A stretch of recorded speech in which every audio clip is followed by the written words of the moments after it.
Eu tenho fé. Nessa noite eu gostaria de orar pela vida do pastor que vai trazer a mensagem.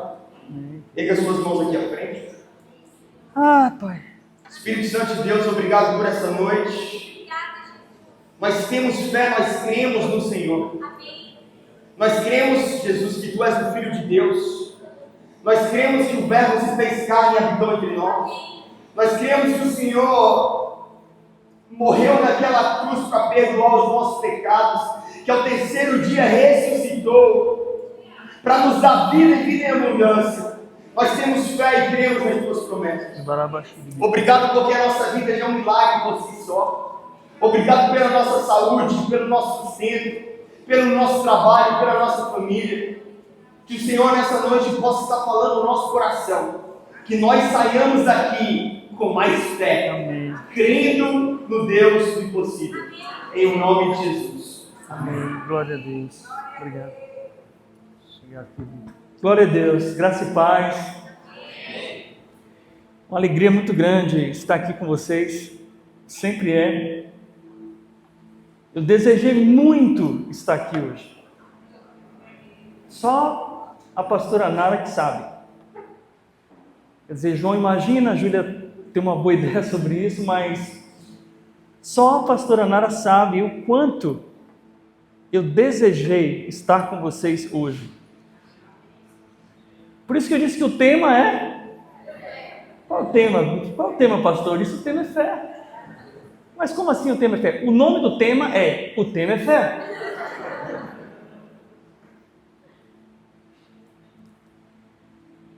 Senhor, muito obrigado por essa noite, muito obrigado por estarmos aqui. Muito obrigado pela Tua presença, muito obrigado por esses 7 anos. E muito obrigado porque até aqui nos ajudou o Senhor. Se hoje estamos alegres, é porque até aqui nos ajudou o Senhor. Eu posso ver o ministério genuíno, verdadeiro, que acontece nesse lugar.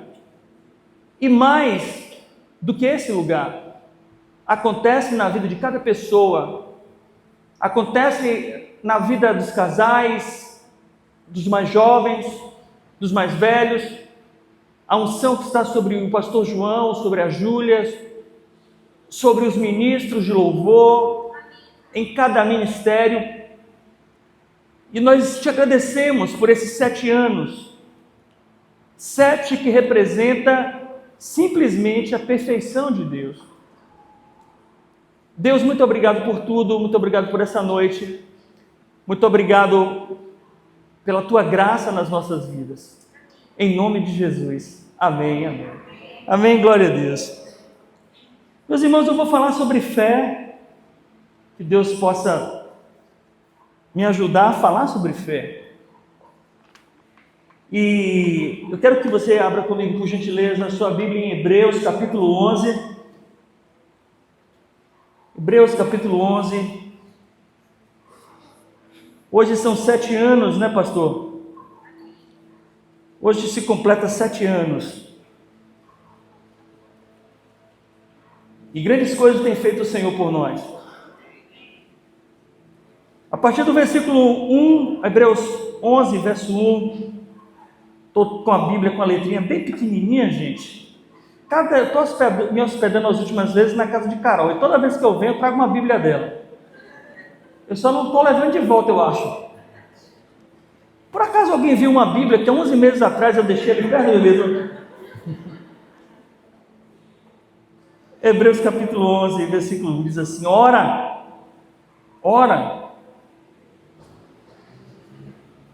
a pessoa que escreveu Hebreus, quem escreveu Hebreus? Ninguém sabe. É um livro que ninguém tem certeza quem escreveu, mas que a maioria das pessoas acreditam que foi Paulo.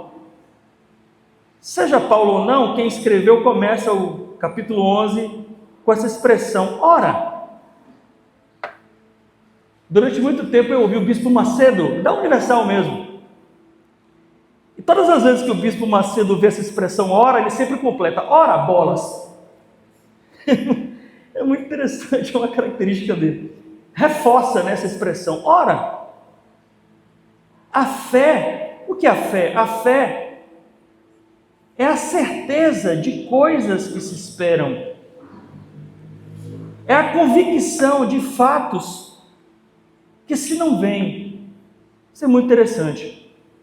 E aí então, esse homem, esse escritor, cheio do Espírito Santo, ele vai descrever aqui mais ou menos 20 pessoas, 20 homens e também algumas mulheres, que chamaram a atenção de Deus, ou que tiveram uma profunda experiência com Deus através da fé. Em diferentes circunstâncias, e diferentes tipos de experiências, Neto. Cada um de nós aqui temos diferentes níveis de experiência, mas uma coisa é verdadeira: nós somos chamados para vivermos pela fé. E sem fé é impossível agradar a Deus. E aqui o escritor, esse homem, certamente Paulo, ele começa aqui no versículo 4, falando de Abel. E a gente tem aqui diferentes tipos de fé. E a primeira coisa que eu percebo no versículo 4, que diz assim: ora, pela fé, Abel ofereceu a Deus mais excelente sacrifício que Caim, pelo qual obteve testemunho de ser justo, tendo a aprovação de Deus quanto às suas ofertas.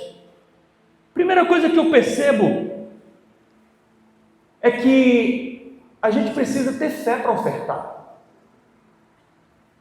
Mas não apenas ofertar um dinheiro, não apenas ofertar um determinado valor, mas para que a gente possa ofertar a Deus o nosso melhor, a nossa vida, nós precisamos de fé.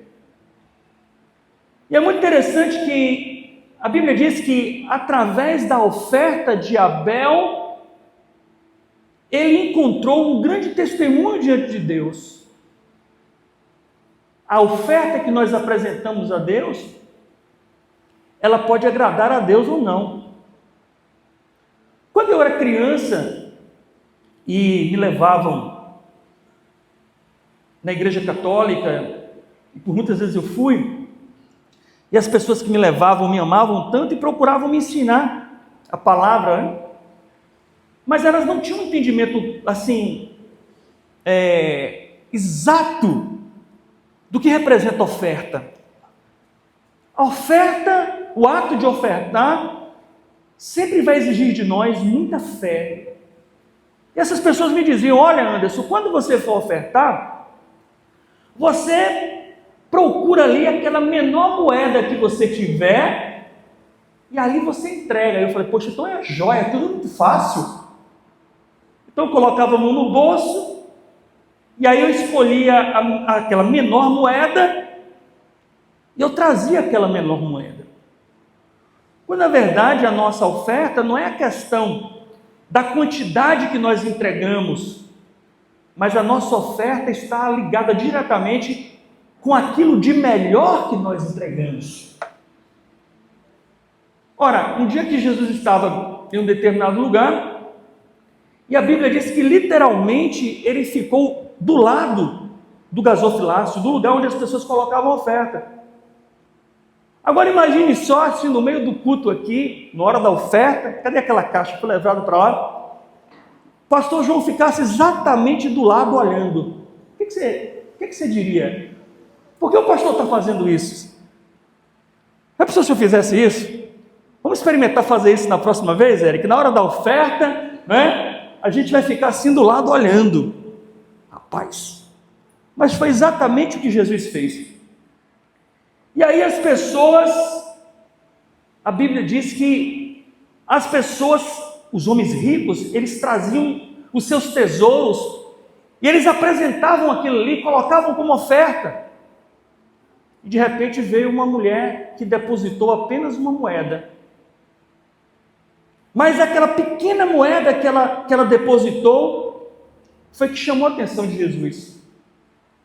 E Jesus disse: olha, essa mulher, ofertou uma oferta muito maior do que todos os outros. Porque a oferta que os outros apresentaram foi aquilo que sobrava, era muito, mas era aquilo que não representava realmente uma atitude de fé. Mas essa mulher sim, porque ela entregou tudo que ela tinha. Isso é fé. O ato de ofertar está diretamente ligado com a nossa fé. Então nós não ofertamos por quê? Porque nós não temos fé. E nós não ofertamos a nossa vida por quê? Porque nos falta fé. Ora, sem fé é impossível agradar a Deus. O versículo 5 diz: porque aquele que se aproxima de Deus, aquele que busca Deus, precisa crer que Ele existe e Ele é presenteador de todos aqueles que o buscam. Quando a gente busca Deus, a gente precisa crer que Deus existe e que Ele é recompensador de todos aqueles que buscam por Ele. Então, a primeira coisa que eu percebo, uma fé para ofertar. A segunda coisa, do versículo 5, vai falar de um homem chamado Enoque. A Bíblia diz que Enoque andou com Deus. Gênesis 5, 24. E os homens não mais o viram, porque Deus o levou para si. Um homem que andou com Deus. O versículo 6 vai falar de Noé.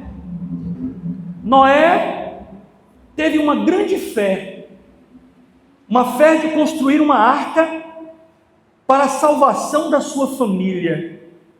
Para salvar a nossa família, é necessário que tenhamos fé. Há mais ou menos um mês atrás, eu comecei a sentir uma dor muito forte no meu estômago. E quando a gente está distante de casa, gente, distante da igreja, distante da família, e aquela dor começou a me tomar, e eu passei um dia, passei dois, depois de uma semana, eu comecei a ter umas reações, no meu corpo, bastante estranhas, e aí eu decidi por mim mesmo começar a fazer um regime, comer só verduras, mas a dor não passava. Quando eu ia no banheiro, era muito estranho, e uma angústia foi tomando conta de mim muito grande. De repente, chorando na cozinha da minha casa, Deus falou comigo: daqui a 2 dias você estará no Brasil. Gente, em 2 dias. No outro dia, a gente começou a dar os móveis todos da casa. A gente deu tudo que tinha. Compramos a passagem e depois de 2 dias, realmente, eu estava dentro do avião. Foi incrível. E quando eu cheguei aqui no Brasil, eu vim aqui ao culto, talvez algumas pessoas me notaram diferente. Algumas pessoas comentaram: poxa, o pastor está diferente, o pastor emagreceu 1 mês comendo verdura e fruta. Eu realmente não sabia o que fazer, E me bateu um desespero tão grande, gente. A gente diz assim: eu não tenho medo da morte. É fácil dizer que não tem medo da morte, até você passar por uma situação onde você pensa que você vai realmente morrer, E ali eu lembrei muito da igreja. E ali eu lembrei muito de vocês. E ali eu orei muito. Eu fui fazer realmente os meus exames, Na hora que eu entrei no consultório, um médico muito experiente disse assim para mim: hoje eu estou querendo trazer para vocês um testemunho de fé, amém? e realmente muito desesperado, muito angustiado. Só eu e Nara sabemos o que passamos. O médico olhou para mim e falou: olha, na hora que eu entrei, ele olhou para mim, começou a me examinar, ele disse: olha, pode ser tudo, mas pode ser nada. Porque você não está anêmico, tirou a minha pressão estava boa, mas ele disse: nós vamos ter que fazer os exames. Nós vamos fazer todo tipo de exame. E aí me falaram de um examezinho chamado colonoscopia. Alguém conhece? Só os médicos estudiosos da medicina ali, Nanda. Quando começaram a descrever o exame para mim, eu fiquei realmente bem preocupado. E aí fizemos os exames. O primeiro exame que eu fiz foi uma ultrassom de toda a minha barriga, né? E a pessoa que fez o exame em mim, minha sobrinha, se o exame dura 30 minutos, ela ficou 1 hora, e ela ficou fazendo sempre aqui no estômago, e eu olhava para ela, falava: não vou nem olhar. E ela disse: tio, é o seguinte, eu não vejo nada aqui. Que não tem. Quer dizer, aí eu falei: então significa que eu não tenho nada no intestino? Ela disse: não, porque esse exame não determina nada sobre o intestino, mas a gente tem uma boa noção. E a noção que eu tenho que realmente você não tem nada aqui. Eu disse: amém. Porque eu entendi, eu falei: poxa, se não tem nada em todos os órgãos, no fígado, nos rins, se não tem nada nos outros órgãos, então, se for uma coisa específica no intestino, eu tenho uma chance maior. Isso eu entendi, já comecei. E aí depois eu fiz os exames de sangue. Todo tipo de exame de sangue que você possa pensar, eu fiz tudo. Para a glória de Deus também, não tinha nada no sangue. Mas aí tinham 2 exames que determinavam a mesma coisa, né? Que era a endoscopia, essas palavras estou aprendendo agora, e colonoscopia. E eu sabia que isso determinava muito. Gente, eu nunca... Eu tinha mais de 20 anos que eu não ia no médico. É uma coisa errada. Não se deve fazer isso. Se eu puder dar um conselho para vocês, muda a alimentação. Para de comer tanta coisa, sabe? Come coisa sadia, gente. Come coisa boa. E naquele momento que eu entrei naquele centro cirúrgico, todos sem roupa, gente. 4 mulheres, eu ali sem roupa. E aí a médica disse: olha, você vai deitar aqui. Eu deitei. Ela disse: olha, você está sentindo um pouquinho tonto? Eu disse: estou. E não vi mais nada. Está sentindo? Estou sentindo. E só acordei já no quarto, e Nara dizendo: não tem tumor, não tem tumor, não tem tumor, não tem tumor.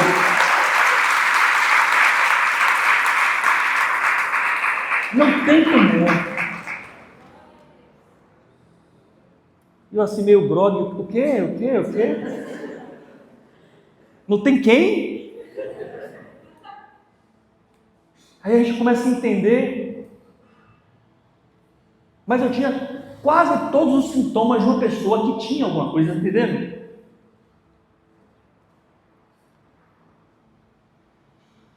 E foi assim, momentos dificílimos para mim. Ora, sem fé é impossível agradar a Deus. Fé para ofertar, fé para a gente viver uma vida na presença de Deus como Enoque, que andou na presença de Deus, ao ponto de ser transladado, porque Deus o tomou para si. Fé como Noé, que trabalhou duro para construir uma arca no deserto, porque Deus havia falado com ele, para a salvação da sua família. Então, para salvar a família da gente, a gente tem que trabalhar duro e a gente tem que ter fé. Versículo 8, fé como Abraão, que obedeceu o chamado, fé para ter uma direção como Abraão. Quantos querem uma direção de Deus? Quantos precisam? Fé para obedecer, pastor, a Deus, para ir para um lugar que ele não sabia para onde era que ele estava indo. Se ele soubesse, não era fé. Dependência de Deus. Versículo 11, fé como Sara. Fé como Sara. A fé de Sara, a Bíblia diz que foi uma fé para conceber. Ela recebeu, está escrito aqui na palavra, ela recebeu o poder para ser mãe. Então, para ser mãe, você recebe um poder.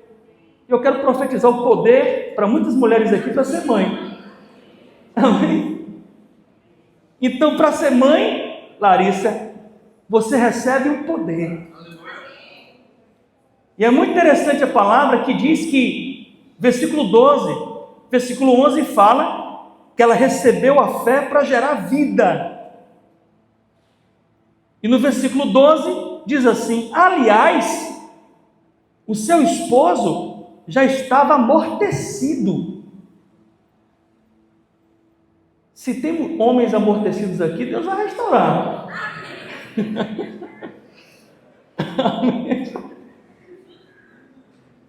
Ora, bolas, como dizia você. Ora, a fé é a certeza de coisas que se esperam e a convicção de fatos que não se veem. Então o homem já estava amortecido. O que é amortecido? Já estava fraco, né? Já tinha passado de 50 e muito mais. Estava amortecido. Mas Sara recebeu a unção para gerar vida. Então, para ser mãe, é necessário um milagre também, gente. Porque a vida não é nossa, a vida vem de Deus. Então, se eu estou vivo aqui hoje, é porque Deus tem um plano na minha vida. E se você está vivo hoje, ora, bolas, se você nasceu um dia e você está aqui hoje, é porque Deus tem um plano na sua vida. E quantos de nós que desprezamos a vida que temos? Quantos de nós que não entendemos que essa vida que temos foi um milagre que Deus fez acontecer no ventre da nossa mãe. E Deus nos fez com esse propósito. Gente, quando a gente está preocupado com uma doença, a gente vê que o mais importante não é aquilo que a gente pensava, mas o mais importante é a vida que Deus nos deu. Ora, a fé para ofertar, a fé de andar uma vida na presença de Deus como Enoque, a fé que teve Noé para construir uma arca no deserto, trabalhou duro, foi a salvação da sua família, a fé de Abraão, fé para ter direcionamento de Deus, para ir para um lugar onde Deus ainda iria lhe mostrar, a fé de Sara. Isso é tremendo. E a fé, no versículo 23, a fé de Moshe, a fé de Moisés. O nome Moshe quer dizer aquele que foi tirado das águas. A vida dele foi um milagre. A sua vida é um milagre. Você nasceu por um milagre de Deus, nós nascemos por um milagre de Deus. Nós somos um milagre, amém, queridos? Nós somos um milagre. E aí a gente vai entendendo o propósito de Deus. Ora, Moisés, pela fé, deixou toda a riqueza do Egito e foi para o deserto. Tem muito a ver o lance de Moisés com Jesus com Deus, né? Jesus estava na glória, deixou tudo, veio para o deserto. Moisés era um príncipe, também foi para o deserto. Quando Moisés nasceu, houve uma grande perseguição, o faraó quis matar os bebês. Quando Jesus nasceu, a mesma coisa. São muitas coisas similares.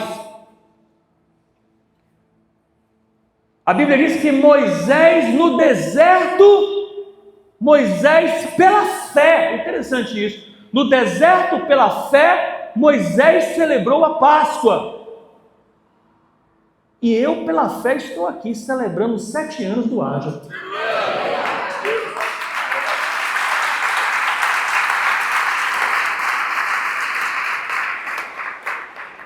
Não sabia que isso ia acontecer. E é mais que isso. Porque daqui a 3 semanas, nós vamos estar ordenando Júlia como pastora. Amém?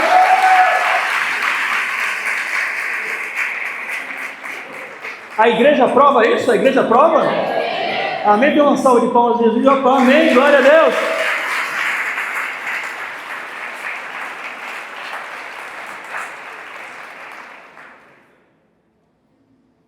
Versículo 30, já estou quase finalizando, pastor.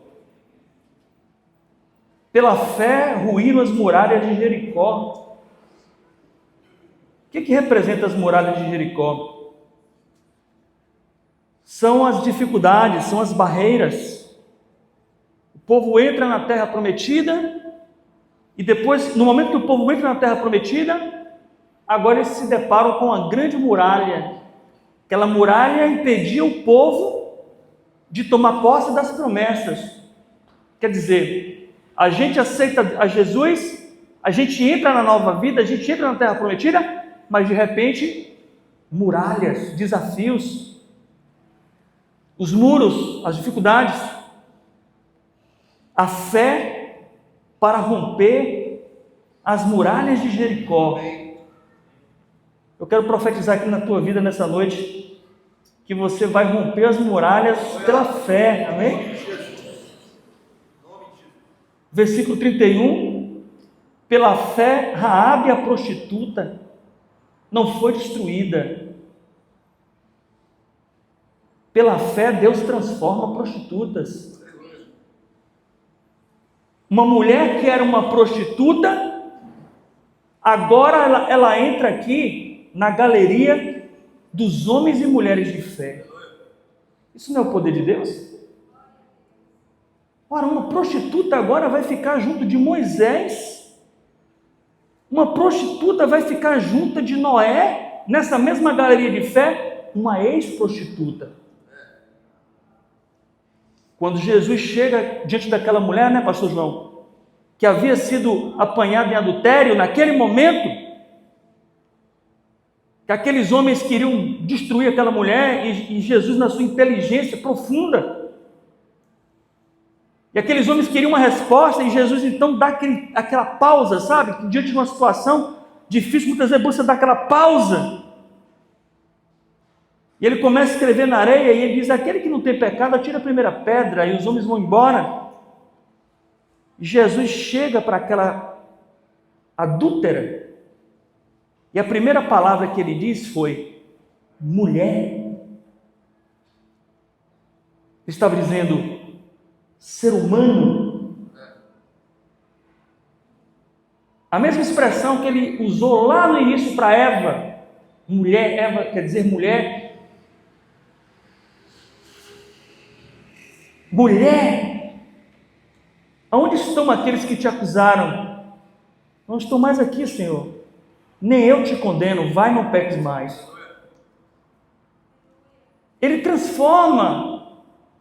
Ele pega uma pessoa como Raabe, gente, e depois de uma transformação, Não importa o que a pessoa foi, quando a pessoa se entrega a Deus, Ele pode transformar essa pessoa e colocar essa pessoa entre aqueles que tiveram o maior nível de fé. Pela fé, pessoas como Raabe são transformadas. E aí no versículo 32 ele diz: que mais direi? Certamente me faltará tempo necessário para falar de Gideão, aquele que se achava fraco, de Baraque, de Sansão. Uma pessoa me perguntou esses dias: pastor, será que Sansão foi salvo? O que você acha? Você acha que ele foi salvo? Sansão errou. Como disse Maria Teresa de Calcutá, a coisa mais fácil na vida é errar. Sansão errou. Mas a Bíblia diz que quando Sansão pecou, ele pagou um preço, porque o salário do pecado é um preço, é a morte. O príncipe se transformou em escravo. E a força de Sansão vinha de uma aliança que ele tinha com Deus. E a Bíblia diz que mesmo escravo, mesmo sendo zombado, mesmo com os olhos furados, mesmo numa situação daquela, o seu cabelo continuava a crescer. Significa o quê? Que a aliança de Deus não tinha sido destruída e Deus estava restaurando a aliança com ele. Isso é muito forte. E aí Sansão faz uma oração, gente. Uma oração de arrependimento. E naquele momento que ele morre verdadeiramente, como que ele se coloca entre aquelas pilastras, e ele mata todos os filisteus que estavam ali. A Bíblia diz que naquele dia ele matou mais filisteus do que em toda a sua vida. Deus tinha um plano diferente para ele, mas ele se arrependeu, e ele morreu como um soldado, um guerreiro, e com a força que Deus havia colocado na sua vida. Você acha que ele foi salvo? E aí fala de Jefité. Jefité, eu quando era novo, eu preguei muito sobre Jefité. Quem lembra quem é Jefité? A Bíblia fala assim, Juízes capítulo 11, Jefité era um homem valoroso, porém filho de uma prostituta. Não importa se ele era filho de uma prostituta, Deus escolheu ele, ungiu a vida dele e transformou ele num grande homem de Deus, e o seu nome ficou registrado. E Davi e os profetas, e aí certamente Paulo diz assim, me faltaria tempo para falar, e aqui eu vou acrescentar. João, diga seu nome. Júnior, diga seu nome. Seu nome está aqui. Anderson, Irani, me faltaria tempo para falar. E aí nós não temos tempo, mas Paulo vai falar daqueles que viriam, somos nós. Pela fé, a gente vai andar na presença de Deus, pela fé a gente vai oferecer a Deus as melhores ofertas, pela fé nós vamos gerar vida, como Sara, pela fé nós vamos entrar nos desertos como Moisés, pela fé. Ora, o tema é fé, hoje nas nossas vidas. Sem fé é impossível agradar a Deus. Eu jamais imaginei que estaria aqui hoje, Vitor. Jamais.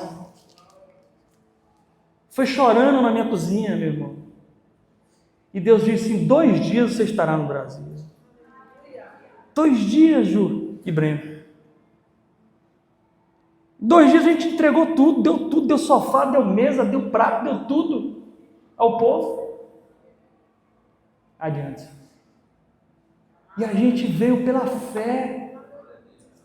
E a coisa que eu mais queria, gente, eu estou dizendo para vocês, eu não queria Mega Sena, eu não queria nada, eu não queria... A coisa que eu mais queria era hoje estar aqui. Glória a Deus.